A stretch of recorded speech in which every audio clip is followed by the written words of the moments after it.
didn't even know that my microphone was turned off.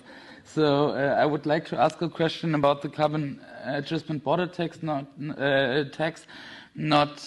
on the content, but more on the time frame, because my informations are that you will come with a proposal in 21, and as it is now, we have a big debate about it already, because also Commission President Mrs.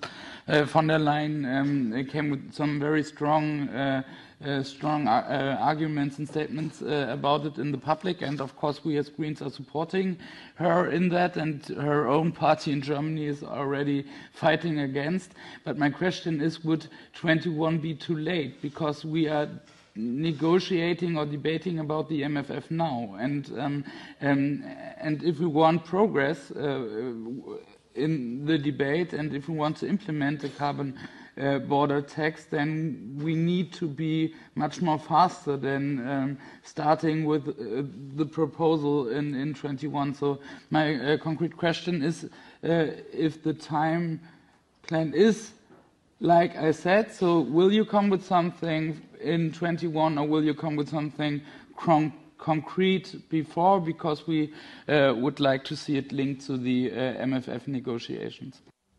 On the border carbon adjustment. Other DGs are currently working on it, as along the lines Mrs. von der Leyen mentioned it in her guidelines and more recently in the Green Deal. So it's too early now to say which form it could take, because there are now technical work, there is technical work, and the Commission has not yet made the public consultation, impact assessment, and so on. So it's a bit too early for us to say which form it would take. I know that your questions was more on timing, but too late on this. It is true that the aim is to get an agreement as soon as possible. It's too early to say, but nothing would prevent also to be open on a possible new own resource in the course of the MFF. But that's now something which indeed we are not able to say as regards the border carbon adjustment.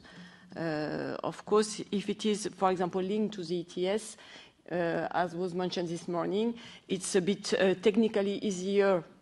Technically, in the sense where if we were successful with the ETS on resource, for example, this could be something on which we could reflect.